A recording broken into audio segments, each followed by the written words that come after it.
ಅದಕ್ಕೆ ಪೊಲೀಸರು ಇವತ್ತು ಕಾಂಗ್ರೆಸ್ನ ಕೈಗೊಂಬೆಯಾಗಿ ಕೆಲಸ ಮಾಡ್ತಾ ಇದ್ದಾರೆ. ಇಲ್ಲಿರುವಂತಹ ಪೊಲೀಸ್ ಠಾಣೆಗಳು ಕಾಂಗ್ರೆಸ್ನ ಕಚೇರಿಯಾಗಿ ಕೆಲಸ ಮಾಡ್ತಾ ಇದ್ದಾರೆ.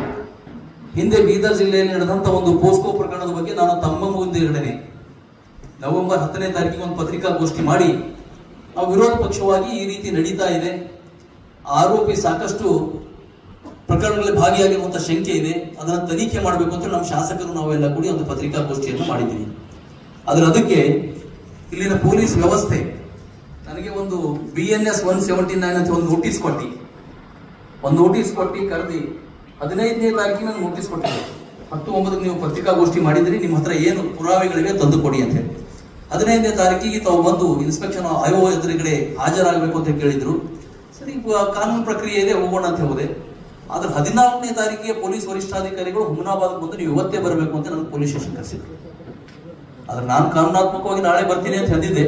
ನಮ್ಮ ಶಾಸಕರೆಲ್ಲ ಇಲ್ಲ ಊರು ಇವತ್ತೇನು ನಾಳೆ ಏನಾಗುತ್ತೆ ಅಂತ ಹೋದಾಗ ಅಲ್ಲಿ ನನ್ನಲ್ಲಿರುವಂತ ಎಲ್ಲ ಪುರಾವೆಗಳನ್ನು ಕೊಟ್ಟೆ. ಪೆನ್ ಡ್ರೈವ್ ಅಲ್ಲಿ ನಾನು ಏನ್ ಹೇಳಿದ್ದೆ, ಪತ್ರಿಕಾಗೋಷ್ಠಿಯಲ್ಲಿ ಏನ್ ತೋರಿಸಿದ್ದೆ ಅದನ್ನೆಲ್ಲ ಕೊಟ್ಟಿದ್ದೀನಿ. ಆದ್ರೆ ನೀವು ಸಮಾಜದ ಮಧ್ಯೆ ಗೊಂದಲ ಸೃಷ್ಟಿಸಿ ನೀವು ಇದನ್ನು ಮಾಡ್ತಾ ಇದ್ರೆ ಯಾಕೆ ನಿಮ್ಮ ವಿರುದ್ಧ ಕಾನೂನು ಕ್ರಮ ಕೈಗೊಳ್ಳಬಾರದು ಅಂತ ಕೇಳಿದ್ರು. ಆಯ್ತು, ನೀವು ಪೊಲೀಸ್ ವ್ಯವಸ್ಥೆ ಪ್ರಕಾರ ನಿಮ್ದು ಏನ್ ಮಾಡ್ರಿ. ನನಗೇನು ಹೇಳಬೇಕಾಗಿತ್ತು ಹೇಳ್ತಾ ಇದ್ದೀನಿ.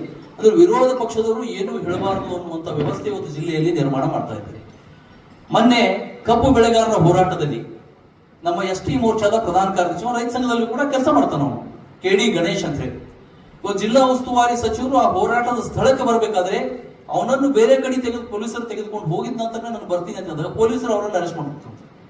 ಹುಮನಾಬಾದ್ ನಲ್ಲಿ ನಾವು ರಾಜ್ಯ ಸರ್ಕಾರದ ವಿರುದ್ಧ ಹೋರಾಟ ಇರೋದ್ರಿಂದ ನಾವು ಮುಖ್ಯಮಂತ್ರಿಗಳ ಅಥವಾ ಇನ್ನಿತರ ಫೋಟೋಗಳನ್ನು ಫ್ಲೆಕ್ಸ್ ಗಳನ್ನು ಹಿಡ್ಕೊಂಡು ನಾವು ಹೋರಾಟ ಮಾಡ್ತಾ ಇದ್ರೆ ಪೊಲೀಸರು ಸ್ವತಃ DYSP ಹಿಡ್ಕೊಂಡು ಅದನ್ನೆಲ್ಲ ಕಿಸ್ಕೊಳ್ಳುವಂತ ಕೆಲಸ ಮಾಡಿದ್ರು.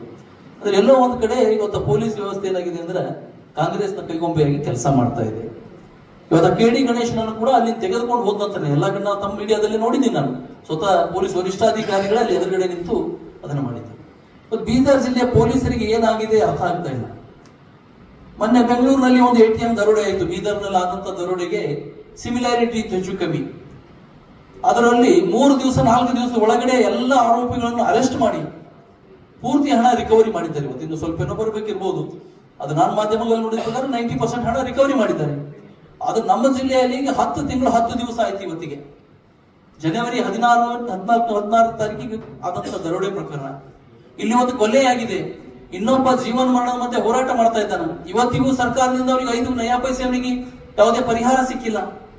ಇವತ್ತಿಗೂ ಆ ಕಳ್ಳರು ಎಲ್ಲಿದ್ದಾರೆ ಏನಿದ್ದಾರೆ ಗೊತ್ತಿಲ್ಲ. ಪೊಲೀಸರಿಗೆ ಅಲ್ಲಿ ಖಾಲಿ ಬಾಕ್ಸ್ ಸಿಕ್ಕು, ದುಡ್ಡು ಸಿಕ್ತು, ಕಳ್ಳರು ಸಿಕ್ಕು. ಆದ್ರೆ ಬೀದರ್ ಪೊಲೀಸರಿಗೆ ಇಲ್ಲಿವರೆಗೆ ಖಾಲಿ ಬಾಕ್ಸ್ ಬಿಟ್ಟು ಬೇರೆದೇನು ಸಿಕ್ಕಿಲ್ಲ. ಏನ್ ಮಾಡ್ತಾ ಇದ್ದಾರೆ? ಕೇವಲ ಹೋರಾಟಗಳನ್ನು ಹತ್ತಿಕ್ಕುವಂತ ಕೆಲಸ ಮಾಡ್ತಾ ಇದ್ದಾರೆ.